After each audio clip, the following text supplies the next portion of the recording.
हम चर्चा कर रहे थे इस बात की कि यदि आप पुनर्जन्म अर्थात दुख से यदि आप मुक्त होना चाहते हैं तो उसका एक ही मात्र मार्ग है, एक ही मात्र रास्ता है। और वो क्या है? भगवान कहते हैं कि तू मुझको पा ले। मुझको पाने का अर्थ क्या है? मुझको पाने का अर्थ ये मुझको जान ले। मैं तो तेरे पास में ही हूँ, कोई दूर नहीं हूँ। पैसे लगा रही हैं तो हमेशा मेरा क्या मतलब, या तो मेरा जो है कोई ऐसा नहीं है कि मैं तेरे से बहुत दूर हूँ। मैं तेरे बिल्कुल साथ में ही हूँ हमेशा, बल्कि तेरा अपना आपा हूँ। तू जान ले। प्राप्त होने का अर्थ हमेशा आप इस बात को जिसको बोलते हैं गांठ मार लीजिएगा और पक्का कर लीजिए कि जब भी ये कहा जाता है कि भगवान को पाना है तो इसका मतलब भगवान को पाने का अर्थ क्या है? भगवान को जानना है। जब ईश्वर के साक्षात्कार की बात आती है तो साक्षात्कार वैसा नहीं जैसे कि हम इंटरव्यू लेने के लिए जाते हैं। ये साक्षात्कार कौन सा है? ये साक्षात्कार है मात्र उसको जान लेना, उससे परिचय प्राप्त कर लेना। तो ये चीज। अब दूसरा जो इसके इससे जो अगला श्लोक था वो आपको बताया था, टाइमिंग उन्होंने दिया। भगवान ने कहा टाइमिंग है। कहते हैं क्या टाइमिंग है?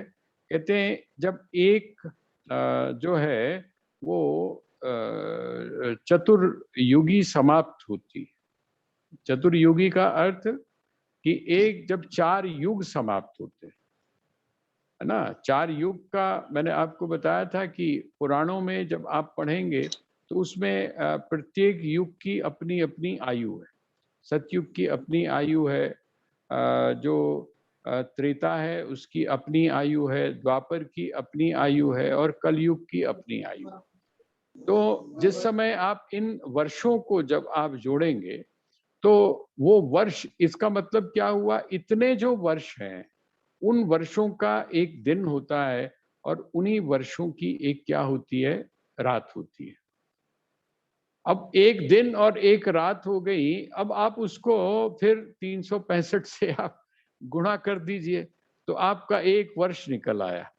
और फिर जो एक वर्ष निकला उसको अगर आप 100 से गुणा करेंगे तो वो जितने वर्ष होंगे उतने वर्ष जो है वो किसकी आयु हुई? वो आयु हुई ब्रह्मा की।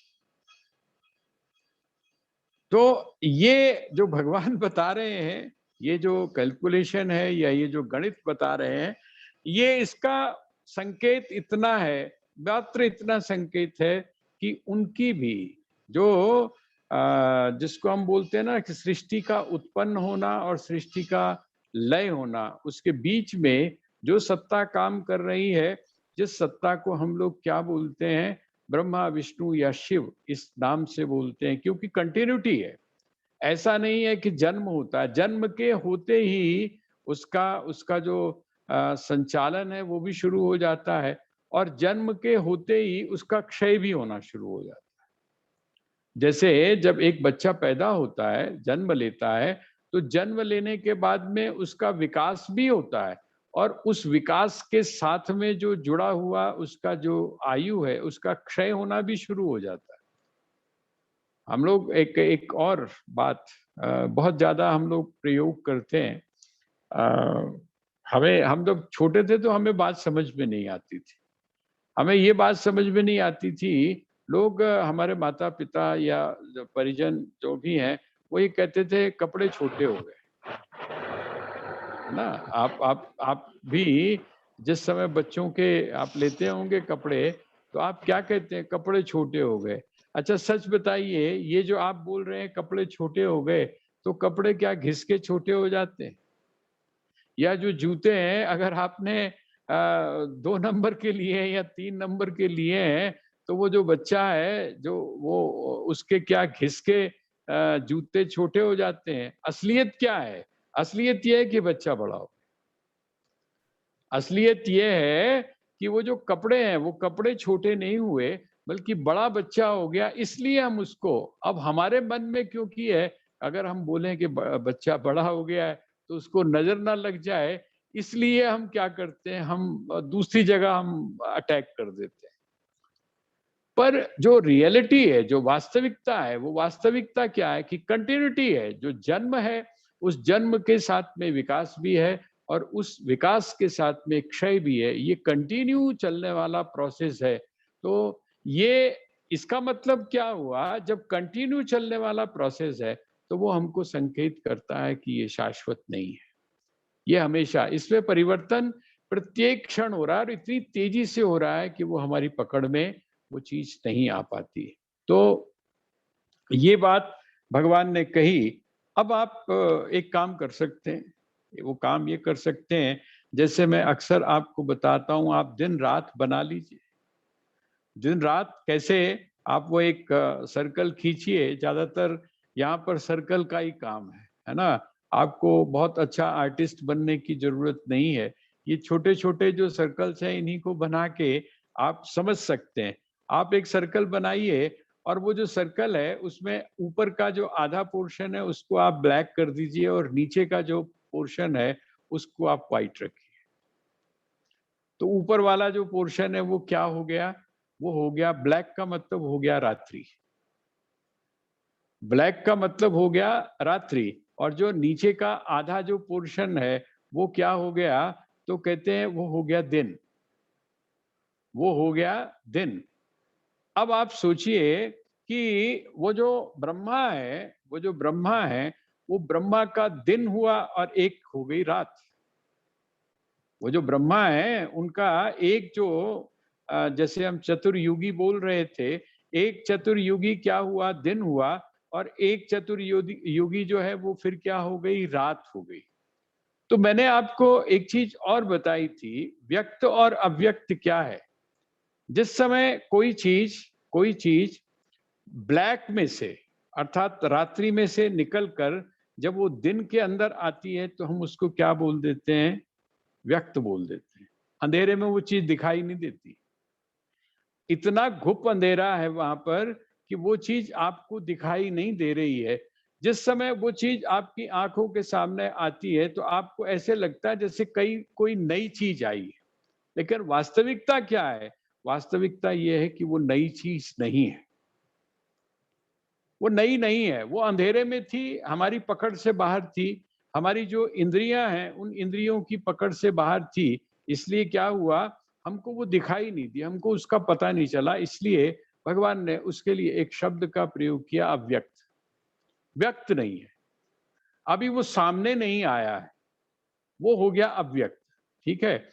अब वो कहते हैं कि वो जो ब्रह्मा है, वो जो ब्रह्मा जी हैं, वो ब्रह्मा जी का जो दिन होता है, दिन जब होता है तो क्या होता है, कहते हैं वो जो अव्यक्त है, अव्यक्त जो है वो अव्यक्त निकल कर उसमें सामने आ जाता है, अर्थात सृष्टि की उत्पत्ति होती है। जैसे आप और हम हैं, हम भी तो सृष्टि का लय करते हैं और सृष्टि की उत्पत्ति करते हैं। जब हम रात को सोते हैं तो क्या होता है, तब सृष्टि का लय हो जाता है, सब कुछ सिमट जाता है। आपकी ज्ञानेंद्रियां सिमट जाती हैं, आपकी कर्मेंद्रियां सिमट जाती हैं, आपका चित्त सिमट जाता है, सब कुछ सिमट जाता है। ये क्या हो गया, लय हो गया। ये बिल्कुल ऐसे ही हो गया जैसे कि कोई वृक्ष है और उस वृक्ष में जिस समय पूरी ग्रोथ हो गई, ग्रोथ होने के बाद में आप क्या बोलते हो कि ये आम का फल जो हम लगा रहे हैं, आम का जो पौधा लगा रहे हैं, ये कब फल देना शुरू करेगा, प्रौढ़ जब हो जाएगा ना, जब मैच्योर हो जाएगा तब। और वो मैच्योर जब होता है तो क्या होता है, कहते हैं वो फल देता है। और फल के साथ में क्या होता है, बीज के रूप में, बीज के रूप में वहां कुछ होता है। वो कहते हैं बिल्कुल यही स्थिति है, बिल्कुल यही स्थिति है। और जब बीज के रूप में होता है तो आपने देखा होगा जब फल परिपक्व हो जाता है, पक जाता है, तो नीचे गिर जाता है, वो नीचे गिर जाता है। इसका मतलब उसने जो व्यक्त था, जो जीवन था, उस जीवन के एक पक्ष के साथ में उसने अपना संबंध जो है वो तोड़ दिया। अब आप इसको इस तरह से समझिए कि वह जो अंधेरा है, जिसको हम अंधेरा बोलते हैं, उस अंधेरे में से जब कोई चीज प्रकाश में आई तो हमने क्या बोला, अव्यक्त जो है वो, अव्यक्त कौन सा है, अव्यक्त है रात्रि, वो जो अंधेरा है। हम रात्रि शब्द का भी प्रयोग नहीं, हम सीधा लेते हैं। अंधेरा जो है वो जो कालिमा वाला जो पक्ष है, जहां पर आपको कुछ दिखाई नहीं दे रहा है, वो अव्यक्त है। और जिस समय इस सृष्टि की उत्पत्ति हुई, अब जब सृष्टि आई तो वो क्या हुई, वो व्यक्त हो गई, प्रकाश में आ गई।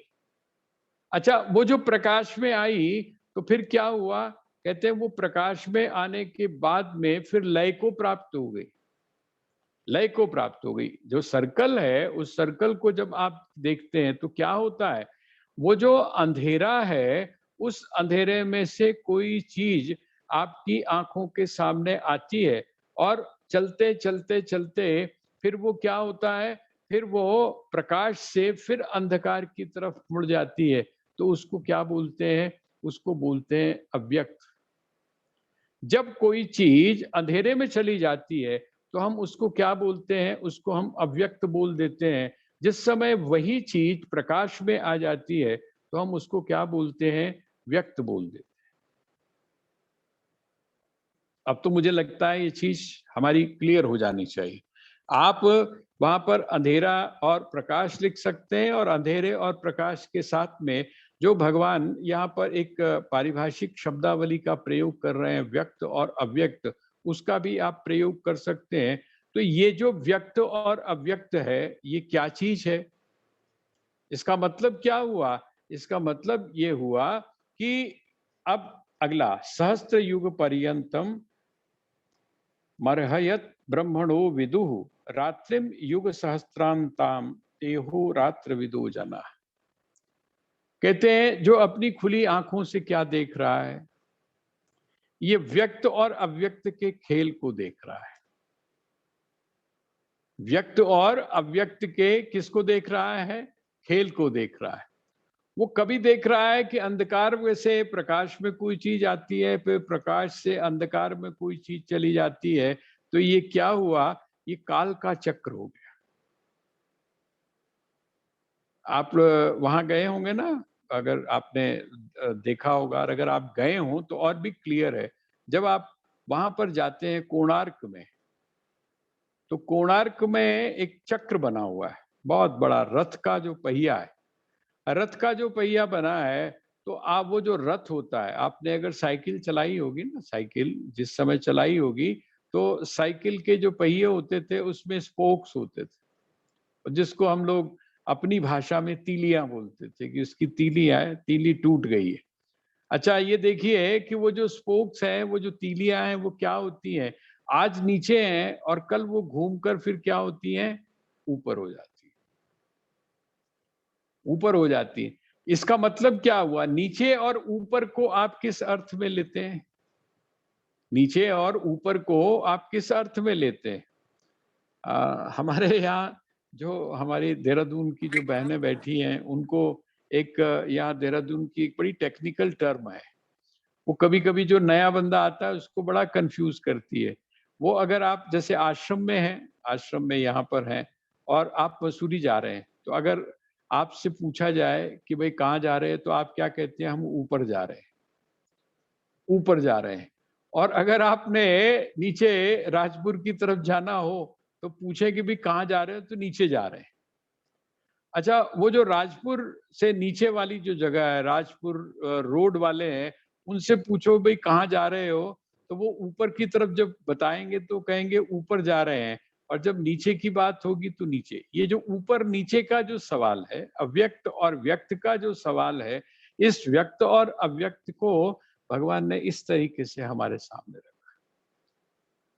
उनका जब वो एक दिन, किसका, ब्रह्मा जी का जब एक दिन हुआ, तो क्या हुआ, कहते हैं कि ये एक दिन और वो जो एक रात है, इसको कौन देखता है, कहते हैं इसको जो देखता है।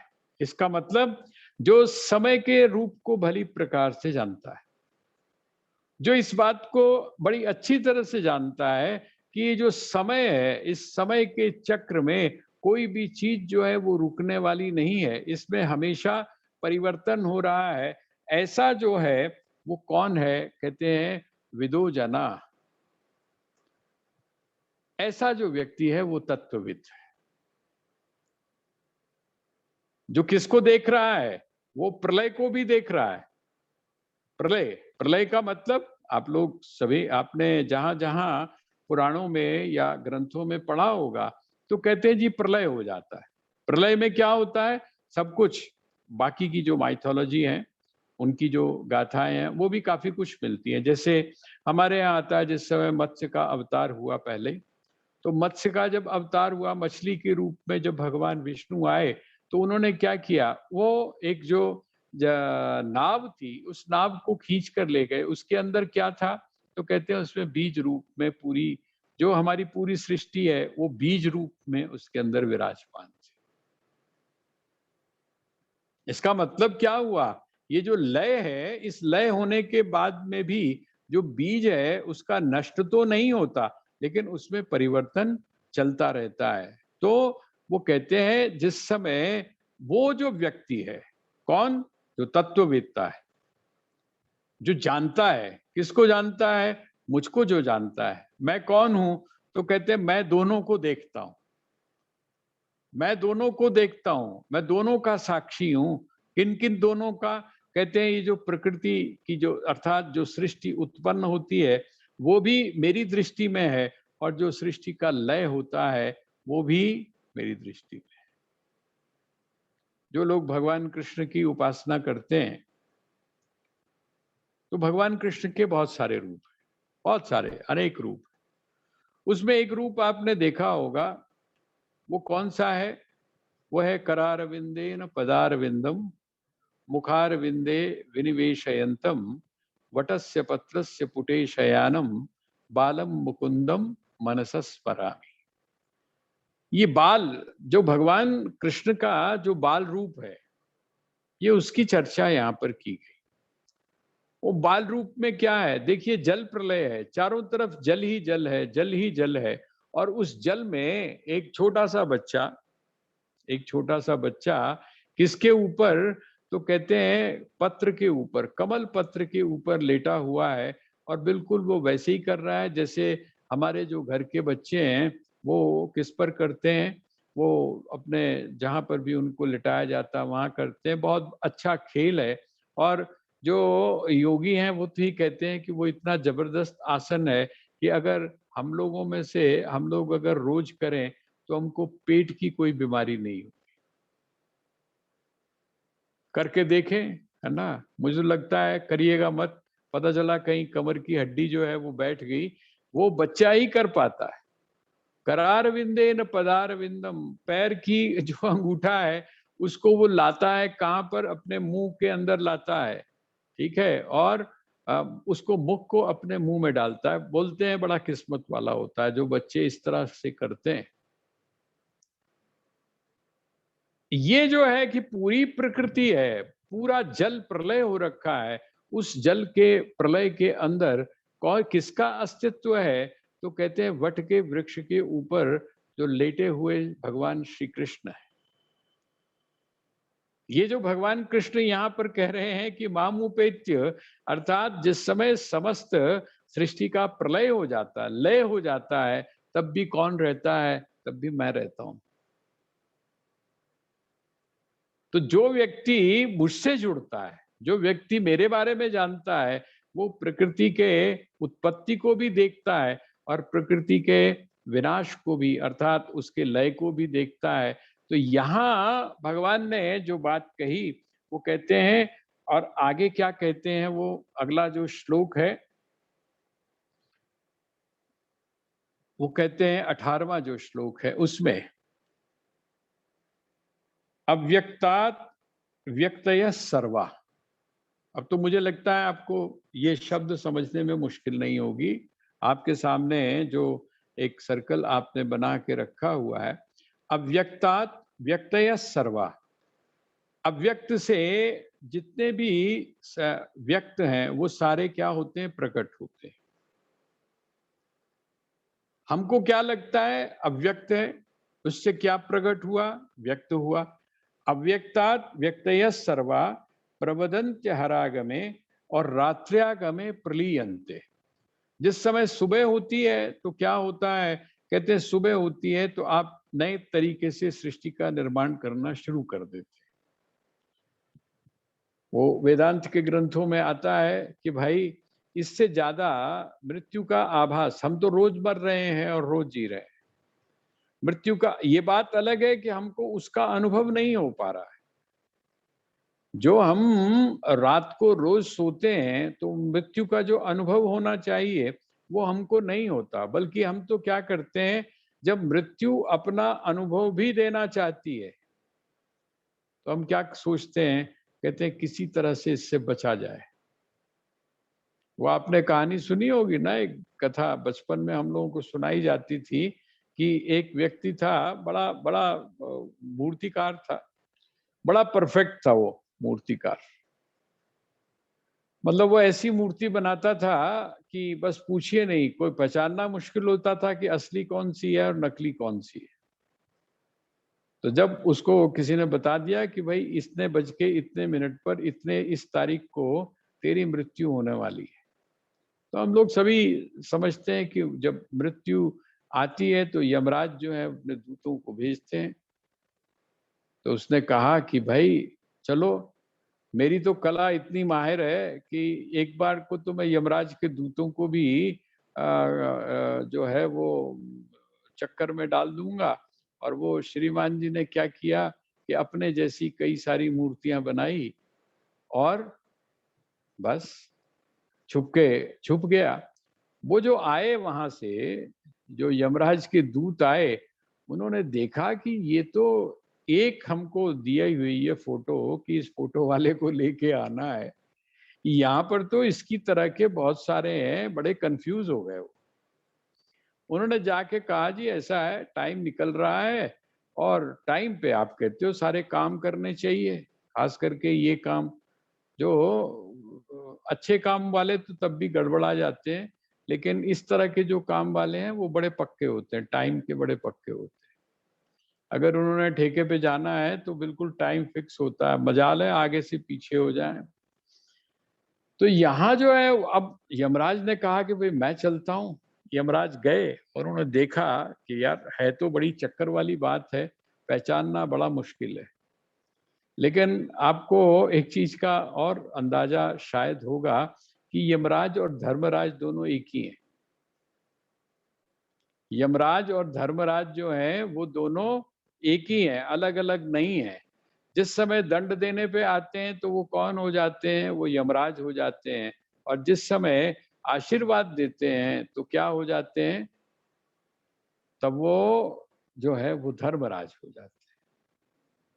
तो हैं तो बहुत बुद्धिमान, और जब बुद्धिमान है तो उन्होंने कहा कि मनुष्य जो है, इस मनुष्य की कमी को मैं बड़ी अच्छी तरह जानता हूँ।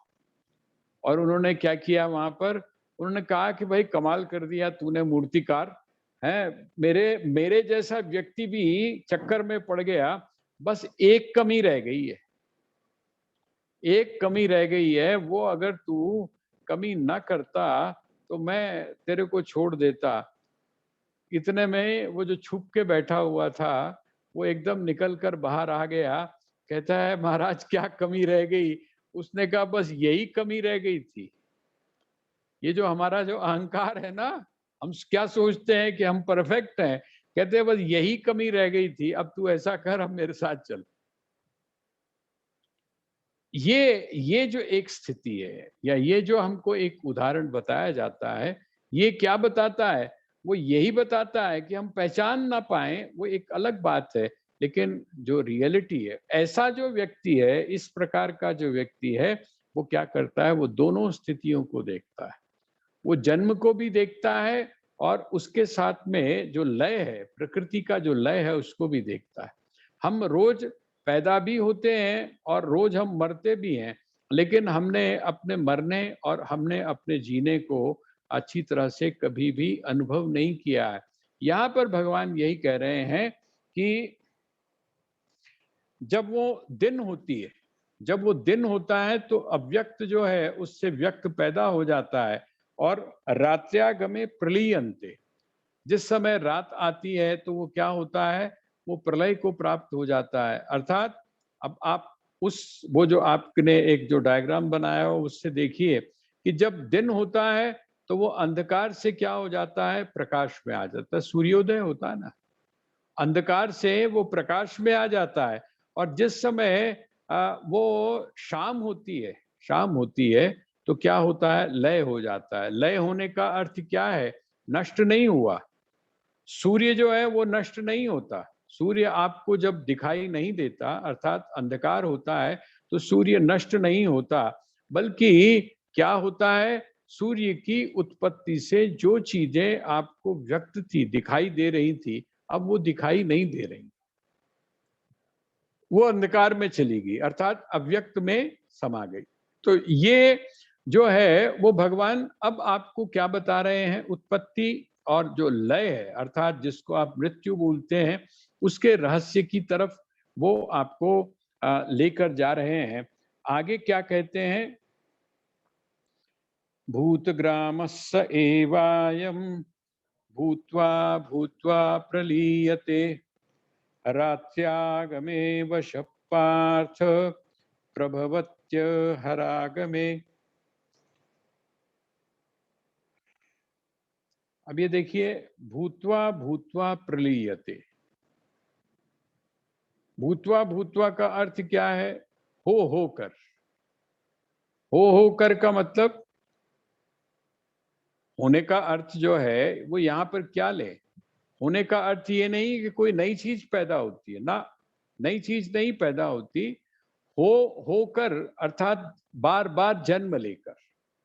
बार बार जन्म लेकर का अर्थ क्या हुआ, बार बार अव्यक्त से व्यक्त में आकर और फिर व्यक्त से अव्यक्त में जाकर। बार बार का अर्थ ये हुआ कि बार बार जन्म लेना और फिर जन्म के साथ में बार बार क्या होना, कहते हैं मृत्यु को प्राप्त होना। ये है भूत्वा भूत्वा प्रलीयते।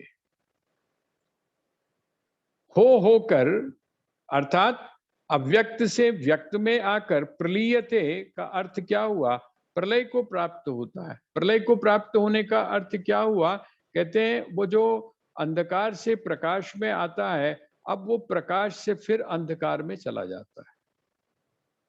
यहां अब वो कहते हैं भूत ग्राम स एवायम, ये समस्त भूत संप्रदाय। भूत का अर्थ क्या हुआ, ये जो पंच महाभूतों से जो बना हुआ है, पंच महाभूतों से ये जो बना हुआ है। और पंच महाभूति नहीं, बल्कि ध्यान करिएगा, तीन चीजें और थी, तीन चीजें और थी, इनसे जो बना हुआ है। अर्थात ये जितना भी जगत है ये क्या होता है, कहते हैं, अब आप यहाँ पर भूत ग्राम स एवायम, स एव अयम, वह जो ये है, कहते हैं कौन, तो कहते हैं भूत ग्राम।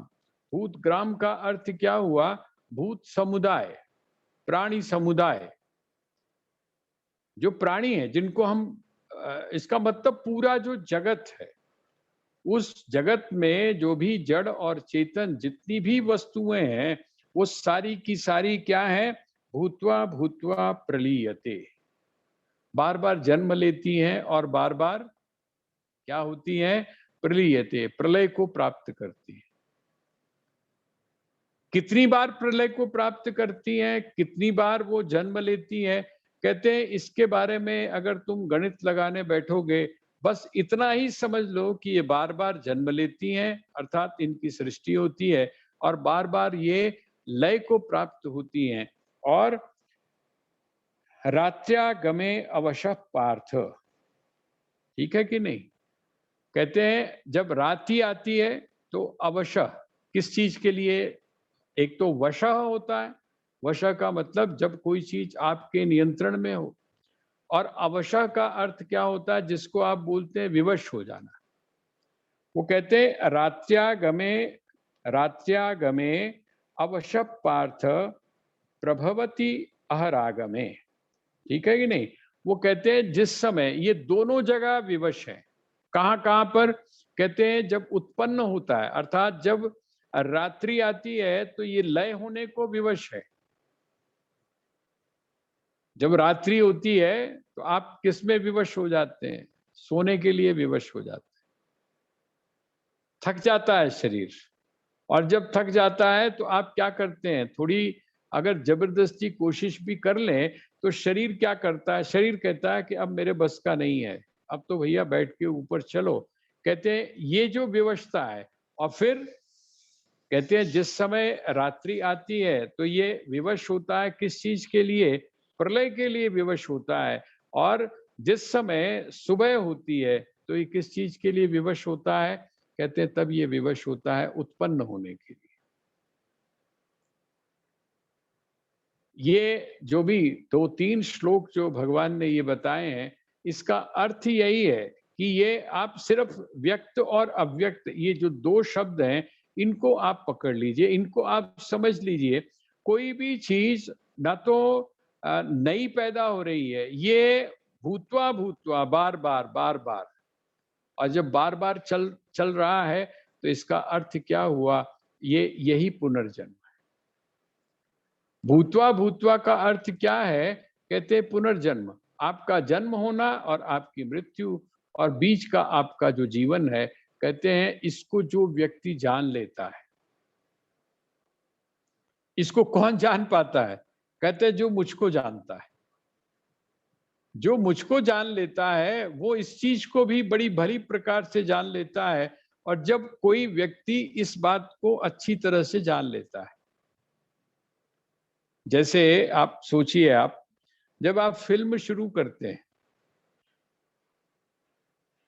जब आप शुरू करते हैं तो क्या होता है, आपको पता होता है कि आप फिल्म देख रहे हैं, आपको पता होता है कि आप फिल्म देख रहे हैं, और जिस समय वो फिल्म खत्म होती है तब भी आपको पता होता है कि फिल्म खत्म हो गई।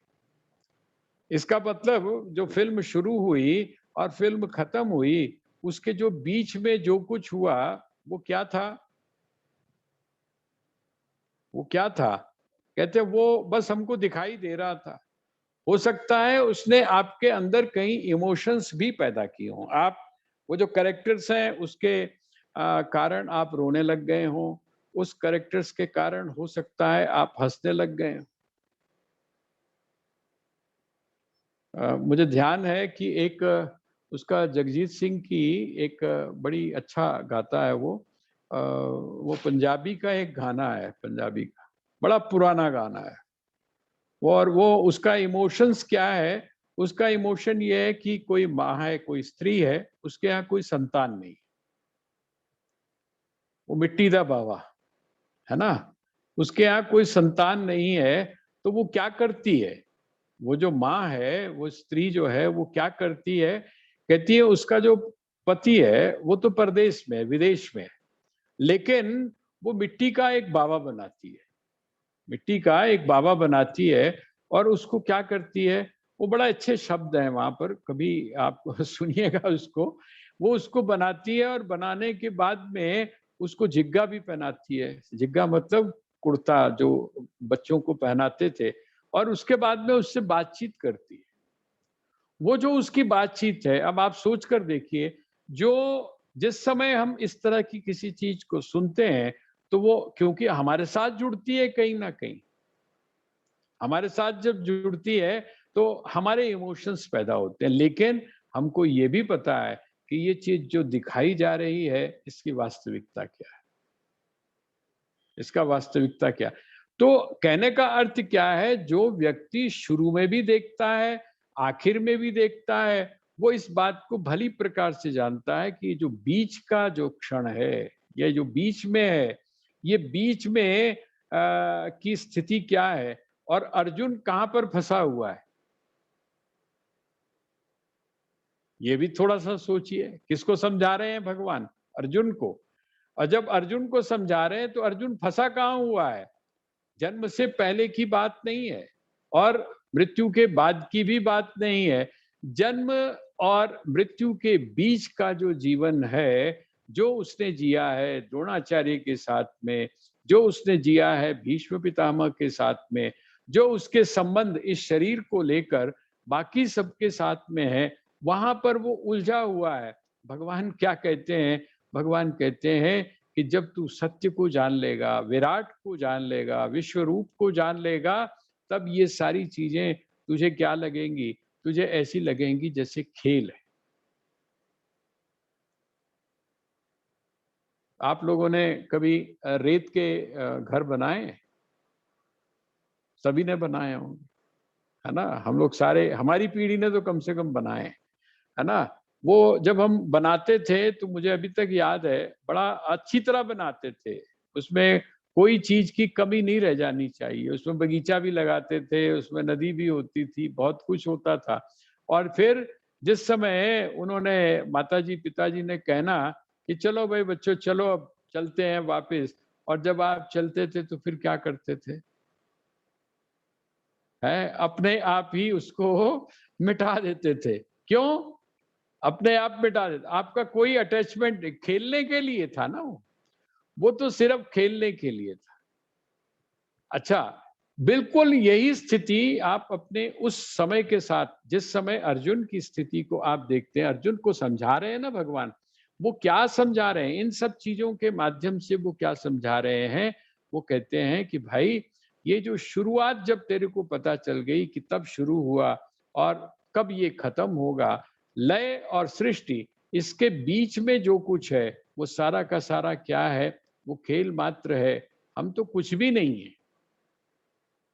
अगर हम अपनी आयु को लगाकर चलें, अगर हम अपनी वीरता को लगाकर चलें, अगर हम अपने सौंदर्य को लगाकर चलें, तो हम तो कुछ भी नहीं है। और कुछ भी ना होने के बावजूद हम अपने आप को बहुत कुछ मानते हैं, और वो जो कुछ नहीं है उसको हम कुछ बनाने के चक्कर में दुखी होते हैं।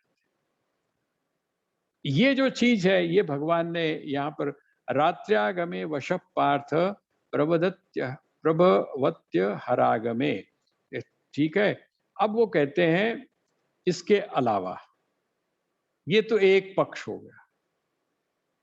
ये एक पक्ष क्या हो गया? ये पक्ष हो गया जो शाश्वत नहीं है, रात्रि में सिमट जाता है और सुबह फिर इसका विस्तार हो जाता है। सुबह सृष्टि होती है और रात के समय इसका लय हो जाता है। ठीक है, एक पक्ष तो ये है। अब वो जो कह रहे हैं कि ये जो पुनर्जन्म है, ये जो भू बार बार जो होना है, ऐसा एक बार नहीं, इसका ऐसा बार बार होता है। कहते हैं ये जो बार बार होना है, ठीक है, इससे अगर तू मुक्त होना चाहता है तो क्या कर? कहते तू मुझको जान। मैं बार बार उस शब्द को रिपीट कर रहा हूं। तू मुझको प्राप्त हो। जो मुझको प्राप्त कर लेता है वो इस सारे चक्र से मुक्त हो जाता है। तो कहते मैं कैसा हूं? कहते एक पक्ष तो ये हो गया, सिक्के का एक पहलू ये हो गया जिसको हम बोलते हैं कि वो शाश्वत नहीं है, सदैव रहने वाला नहीं है।